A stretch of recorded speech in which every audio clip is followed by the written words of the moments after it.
Hey, sister friends! Welcome back to Women Around the Well, where we gather with grace, grit, and a whole lot of Godfidence. If you're new here, we're so glad you found your way to this space.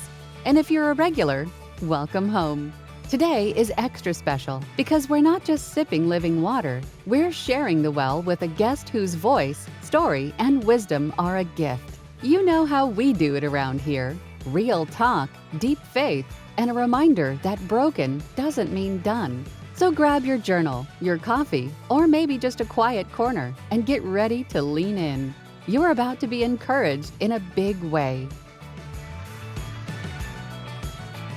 Okay. Well, today's guest is part coach, part cheerleader, and fully Holy Spirit filled and led Miss Marsha Tate. She's a business startup strategist, a wife of 28 plus years. She's a boy mom times 5 and a faith driven powerhouse who helps women turn their God given vision into victory. She became a teen mom who didn't let that stop her. She let it shape her instead. Now she's on a mission to remind women that it's never too late, you're never too stuck, and your purpose is still alive. If you've been wondering, can I really do this? Marsha, she's here to say yes, and she has brought you the blueprint. So today, let's welcome Miss Marsha around the well. Hey, welcome. Hey, Welcome. Thanks for having Marsha. me. So introduce yourself. Tell us a little bit about who you are. What are you up to? Give us a little something, something. All right. Well, my name is Marsha Tate, as Miss Jenna said, and I help women who are stuck in the startup phase of their business figure out all the details of how to launch with clarity, with unwavering faith, and with that God given blueprint to walk out their purpose and calling. And so at this current season, I do have a day job as a business analyst. I also work from home in that job where I do get to homeschool my 2 younger boys. My 2 older ones are home, so I'm loving being loved on by the older children who are appreciating now being back in the nest. And aside from that, like I mentioned, I have my own business where I am a business strategist and I help moms who want to start businesses. And aside from that, the very last thing I promise, there's a long list, but this is my last one. I help young moms who experience crisis pregnancies. And so I work with the organization called Hope with You Mom, and so it all of my things are kind of tied together, being a mom, being a woman who helps women, and helping younger women. Amen. And I am so incredibly thankful and grateful for you personally. So, Miss Marsha came on board. She joined the team for Women Around the Well to help bring all of the vision, all of the ideas, all the prayers, all the crazy thoughts, writing them down, strategizing, bringing them to you. So, Miss Marsha, I want to say thank you so much for your help. And I'm excited for our listeners today to get to hear some of the questions. So we're kind of rapid fire. We're going to play through some questions and that way we can get to know you a little better. The special part of being a guest speaker on Women Around the Well is that when you go, if you're listening to this, to womenaroundthewell.com, you're going to get to see a portion of the site is specifically set up for Marsha. It has where you can contact her, where you can hear more and learn more about the organizations she's a part of, her business, what she's doing, and maybe, just maybe, she's the missing piece to your puzzle too. All right. Are you ready? Yes, I'm ready. Let's go. All right. So, Marsha, before we get into the business and the brilliance, but what's a God moment you've already had that recently that reminded you that he's still writing your story? He's not done yet. So I actually had the opportunity to speak at a conference this weekend called the Flawless Woman Conference. And at that conference, they had different vendors. And there was this one vendor who was like 2 tables over from me. And she came over to give me her card. And so she kind of mentioned that she was a loctician because I have lovely locks. And so she just handed me her card. And I was like, oh, I was really looking for someone else to do my hair outside of my sisters who are strong armed to do my hair. As she was walking away, she was saying, I do this and I do that. And I said, I love you. Like, because I'm just so, like, I'm a people person and that's how I am. And so, as I said, I love you, to me, it's just me being me. She completely unraveled. And Mm. as she stood there, she started to cry. And she was explaining how she had recently aged out of foster care. And ever since she aged out of foster care, she doesn't hear those words enough or at all for Mm. that matter. And so for me, it was a God moment because it's just to know that my words carry weight and that there is meaning beyond what I might have anticipated of me just being cheeky and telling her I love her because I just love women who help women. But in a genuine way, it was really a reflection of God's love and a reminder that we are seen, valued, and cherished, even in the moments when we feel unworthy or unseen. I love that. And it just goes to, as you're talking, I'm remembering the verse that says you have the power of life and death in your tongue. So what we can speak about, we can actually bring about, we can build others up. And just like you experienced that simple word of, I love you. How Yes. many girls, women, kids, men don't get to hear that enough? And so it's just three little words that really radically changed her world that day. Yes. Yes. I love it. Okay. So for our Caucasian girlfriends, fill us in on what locks are. Because So I'm we looking know at that. you. I know I can see. But if they're listening, they might be like, do I need these locks? What are these? Are we talking about Boderic locks? What are we talking about? No, we're talking about what you consider dreadlocks. However, there's nothing dreadful about my hair. And so we No, just it's call them fabulous. locks now. We don't call them dreadlocks anymore. And so there are all types of styles that we do. And so today I'm rocking a 2-strand twist. If you see, it's more It's like beautiful. a spiral ponytail. But yeah, it's a lot to manage. My hair goes down to my waist. And so when it's that long, it is a task. And so just to find somebody who's patient enough to sit and do it is all the things. I love it. That's my favorite part about going to get my hair done is when they do my hair. I could just sit there and let them Yeah. just go all day. I love it. Thank you for explaining that. Just so that Thanks. that some of us girls are like, I don't know what that is. I'm afraid to Oh, ask. I have a friend. She came over from Australia and she had never seen locks. She had never seen anything like that. It was so foreign to her. And the funny part is, as we were walking around, she was like, I just want to touch it. I was like, I don't don't do that. know. I don't know if that's okay. You Like, can ask first. you may want to ask. I remember when Caden was really little. He's now 13. He had blonde, curly hair, and my son Peyton too. Everybody wanted to touch his hair all the time. And you're like, no, that's okay. You just keep your fingers to yourself. Well, I always want to sniff people's hair, and that is very weird. However, it is how I am made. I sniff everything, but the point is, you can tell when people's hair smells like amazing, like it looks. Oh, it I don't. does. It's just me. I don't know. No, I have to figure out Kira, my daughter, she's 17. She has a best friend. I don't know what that girl puts in her hair, but she literally smells like charcoal marshmallows. Like the Find good. out. I need to find out. We'll get an affiliate link for that so that we can we'll Yes, market that for her. But it smells so good. So every time I she need to goes know by, now. I know. Now I'll find out. I'll text you later. I'll be We'll be Marsha the marshmallow. I yes. like It could be a it. whole new brand of hair products for you. Mhm. All right, All let's right. keep going because we love to talk and we can Yes. go down rabbit holes. But today's episode is going to be fun, but we want it to be meaningful as well. So I want to hear what's one thing that people be surprised to learn about you. Maybe something behind the scenes, of everyday life, or just some fun fact. Fun fact is that I have 5 sons, and those sons are all 7 years apart with the exception of 1 child. But right now, they're kinda like their numbers are off. But anyway, listen. So the first child is 30 years old.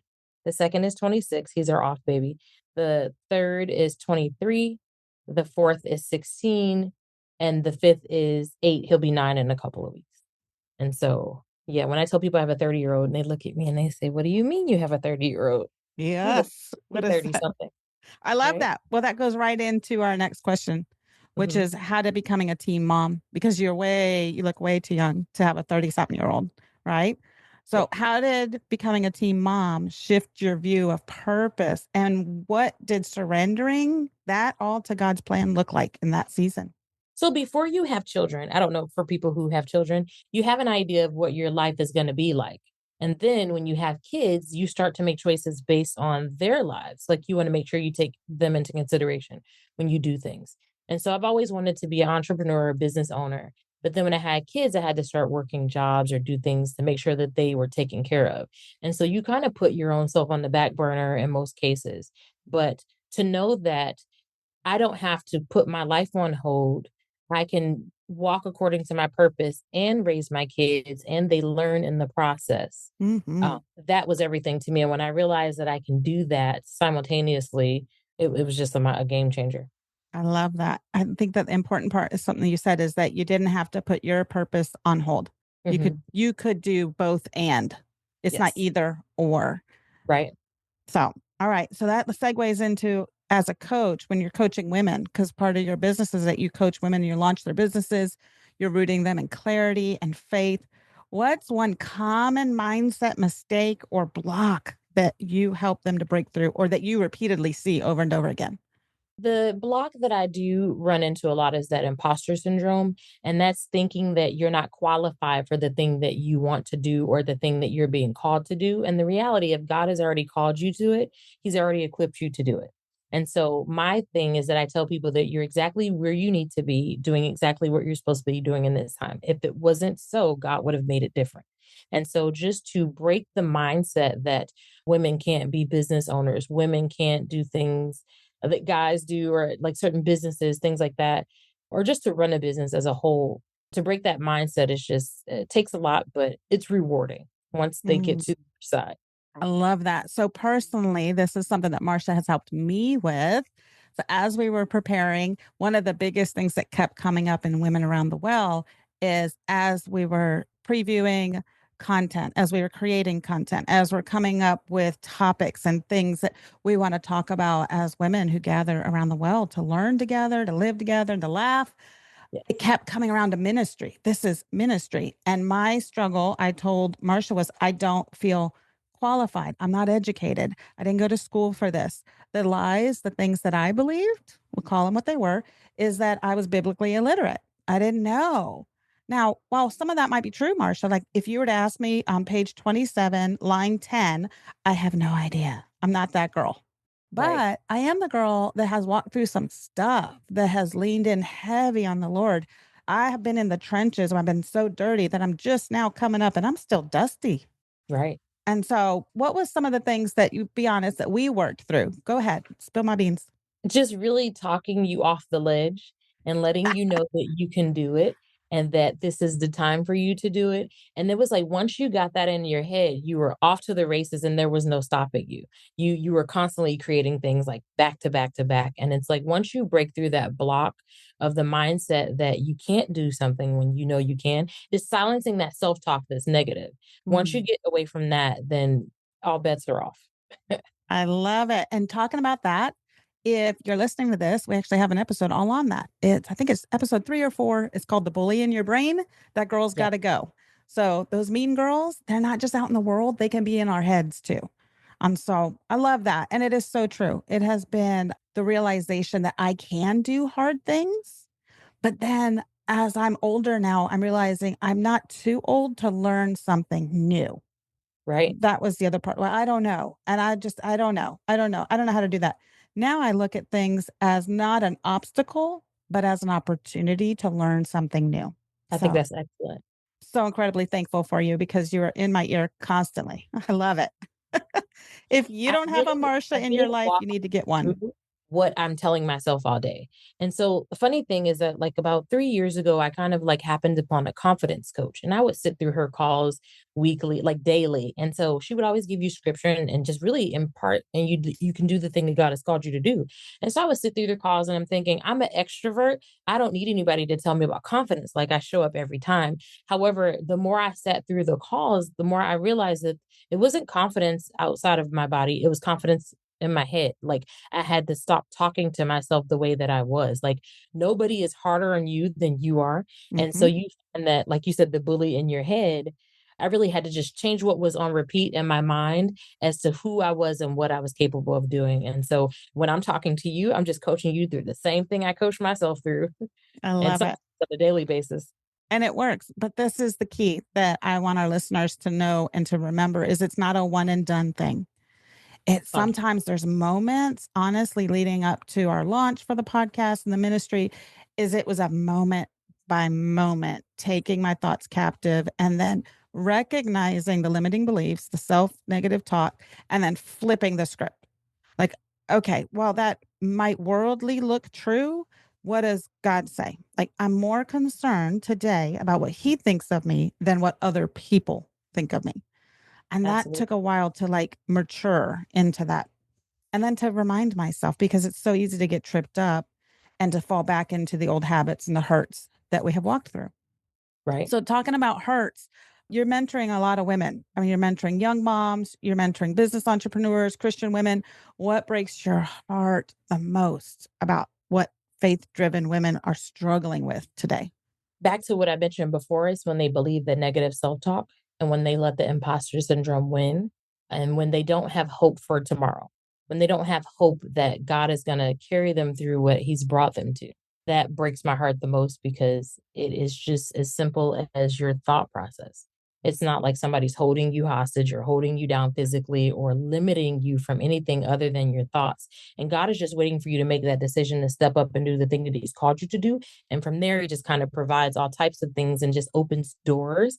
But until you give God your yes, he can't give you your next step. Mm. And it's got to be your best yes. Absolutely. It's got to be your best because otherwise you're giving a half-hearted, not giving your wholly, you're not Mhm. giving all of yourself. Or when you're saying yes to everything, then you're saying no and you're potentially missing the best thing that he has for you. Yeah. I think that's the season where I'm at. And so a year or so ago, I've gotten into not taking on things that the God doesn't have for me. And so when I did a study last year, or not a study, but I did a talk last year where I kind of mentioned to people, you know what that plate looks like, that best portion that God gives you that you can eat and it makes you healthy. It kind of reminds you of the American diet plate where it has like the three Hmm. sections and everything sectioned perfectly and you can still see plate and it looks healthy, right? That's the portion that God has for us. The portion that we serve for ourselves and the things that we add to our plate looks like that Thanksgiving plate where it's like sections of things that are piled on top of more things and you don't see plate. It's just a plate of food that if you eat the same amount of things every day, you will surely die. And Mm. so for me, I don't want to do anything extra outside of what God has called me to do. And so I had to kind of like step down from a few things and just kind of take some things off my plate. So if God didn't ask me to do it, I don't do it. And so with that, it is crazy when you think about all the things you say yes to that might sound like a good idea and it might be for the Lord, but is it what he's purposed you to do? Is it really a part of what you are destined to walk out for the kingdom? I love that. Yeah. So, can you give us some tangible and applicable like examples? Like if you're well, how do you do that? Because I know that we have some high achievers that are listening. Being a high achiever, I have found that that is very hard because I can take on roles and tasks. I know how to do them. I do them to the highest level that I can. I have a very high level of expectation. So it is going to be really well done. But at the same time, I will lose my stuff on my family in the process. And that's not healthy. So I'm learning how to say no to things, but tell us how. How do we do this? So first and foremost, you have to be able to hear from God.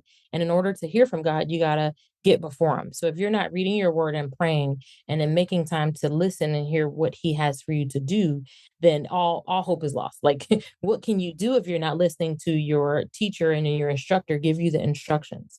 And so what that looks like is just making time to spend time with him daily, to get before him, to be in his presence. And so to do that on a regular basis, then God will put you in positions where he speaks to you through his word, where he speaks to you through prayer, through dreams, through other people, and that you know when you hear it and when you come across it, like, yeah, that's my next step. Or if you're attached to something that you're not supposed to be attached to, yeah, I'm going to leave that alone. And so it may sound super simple, or maybe, I don't know what it sounds like to people who are not Christians, but that's the first step. The second step is actively telling yourself no to the things that you feel and know that are not your calling. And so I can go volunteer at my kids' school and I can spend the time doing that. But if that's not tied to the thing that God has called me to, then it is really a waste of my time. Being with my kids, not a waste of time, but going to do something for a system or a source that is not tied to the thing that God has called you to do, you really have to evaluate what is the best use of your time. Mm. And your energy. I think that Yes. that's the thing because if you're giving your energy and not only your time, you're just pouring into other things and other vessels and people. Because you're Mhm. talking about, we could talk about healthy boundaries, but you learning to say no to things, but also people, because they can come and drain your energy too. And then when they have just sucked you dry, you don't have anything left to give, especially those people within your own household. Okay, so I'm going to say something that may not be a popular thing to say, but I'm going to say it because I got to say it. And so I was an overachiever. I say was, I like it. So I was an overachiever who would do all the things. So if you showed up at my church, I'm plugged into everything. And I'm plugged into everything because I feel like those things lead me closer to God and it keeps me out of trouble. And so God is pleased with my actions. The reality is I'm only supposed to be in that church doing this one thing. And I'm over here doing 10 things because I feel like it keeps me closer to God. The reality is you really got to dial it back and see and say, what do I need to do? Because if you're busy doing all the things, you limit the ability for the person or other people to be able to step in and grow in that area as well. And so sometimes you got to check your source or check the things that you're doing, even if it's related to God. And so start with that personal time with Him and let that lead you into what you do publicly. Oh, I love that. We're gonna have to go down that rabbit hole about David slaying all the things before Yes. he ever had opportunity to come in public and slay the giant. So write Hmm. that down, Miss Marcia. Put that on our list of things to I got you. do. But the reality of it is so true. And so if you're not focused on the thing that God wants, you're going to miss his best. Yeah. You say yes to plenty of good things, but this is the reality. There's lots of people out there doing lots of good stuff. But is there a lot of people out there doing God stuff? Right.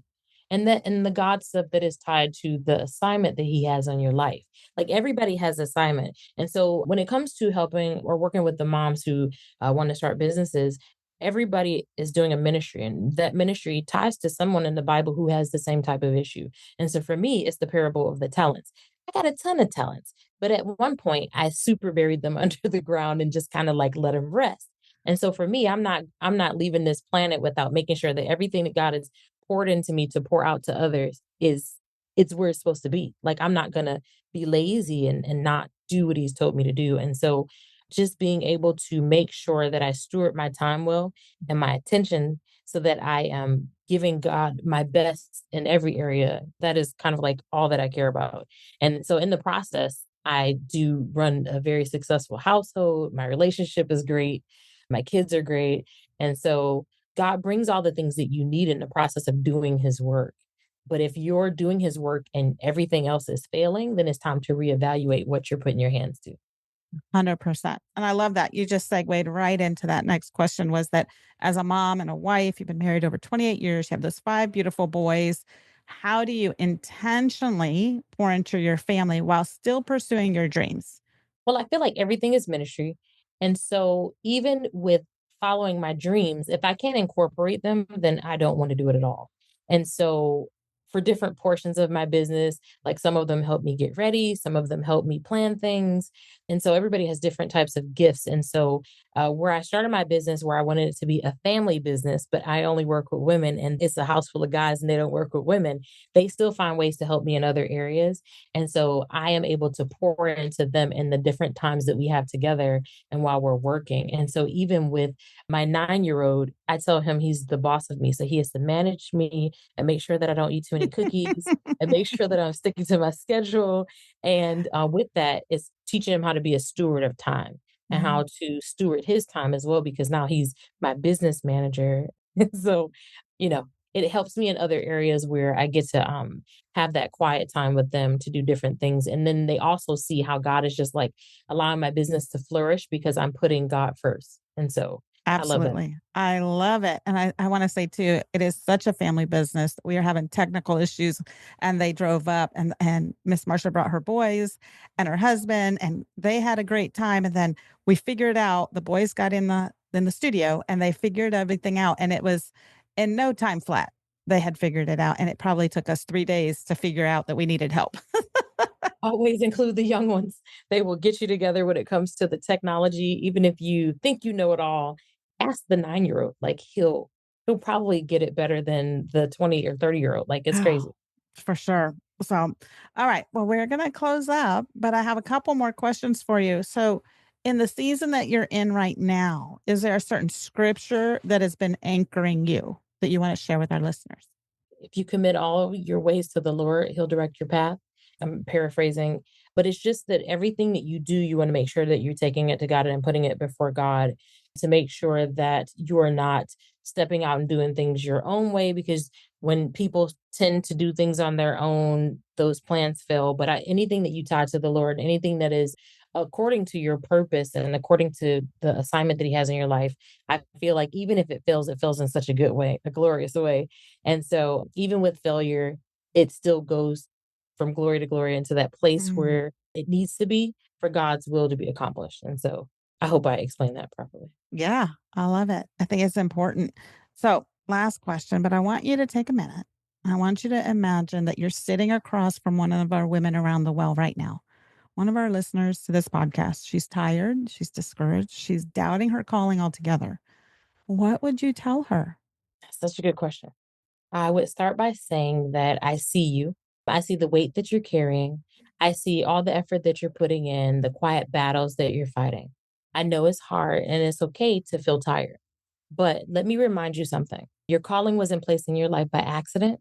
God knew exactly who you were. He knew exactly where you would be and what you would face when He called you to this. And so the season might seem like it's discouraging, but it doesn't mean that you've lost your way. It might just mean that you're being prepared, strengthened, and refined for something greater. So you want to think about the times when you felt most sure of your calling or when the fire burned the brightest. That passion is still there. And even though it might feel faint right now, God hasn't forgotten you. He hasn't forgotten the plans that He has for you. And so I want you to take the moment of rest, get yourself some boundaries, give yourself some grace. You don't have to have all the answers today, but just trust that even in your weariness, that God is working behind the scenes in ways that you can't see yet. So lean into Him, not your own strength, and to remember that you're not alone. There are people who believe in you, like myself, and who understand with you, like Miss Jenna, and who are cheering for you every day. So even if you don't hear them right now, you've got what it takes to be the one who God called, who is faithful and who will finish the work that He has started. So don't give up. You're so much closer than you think. You're exactly where you're supposed to be right now, doing exactly what you're supposed to be doing. Amen. Amen. I love that. You are exactly where you're supposed to be, doing exactly what you're doing right now. And take that opportunity to learn and to grow, I would add, through that season, because Mhm. at the end of the day, wherever you are, there you are. You go with you when you come and when you go, when you wake and when you walk and when you sleep, there you are. So the best thing that you can do is work on you and That's work right. on your relationship with the Lord. So, Marsha, thank you so much for showing up with so much heart, faith, and wisdom. Your story reminds us that God's not done with our story yet. So, for the women listening, this is your sign. Trust the process. Go plant that seed and water it with faith and some That's right. fertilizer. You've got this, and God's got you. So, until next time, remember, we are women around the well, gathering to be seen, known, and loved. And if you didn't hear it today, we want you to hear we love you. Love you. Phew! Wasn't that just everything your heart didn't know it needed? I'm so grateful for the sacred space we got to share today with our guest. It's proof again that when women show up with honesty in heart, heaven leans in. If something stirred in you, write it down, pray it out, or text your best friend to listen too. Because let's be real, healing multiplies when we do it in community. And hey, if you're looking for more resources to help you walk this thing out, devotionals, journal prompts, or just a reminder that you're not alone, head over to womenaroundthewell.com. Everything we do is for you, the woman in the middle of the mess, the miracle, and the mission. Don't forget to share this episode with someone who needs the reminder that God is still in the business of redemption. It could be the nudge they've been praying for. We are women around the well, called, seen, known, and loved. God is still writing your story. And sister, He's not done yet. Until next time, keep showing up, keep drawing near, and stay rooted in the one who never runs dry.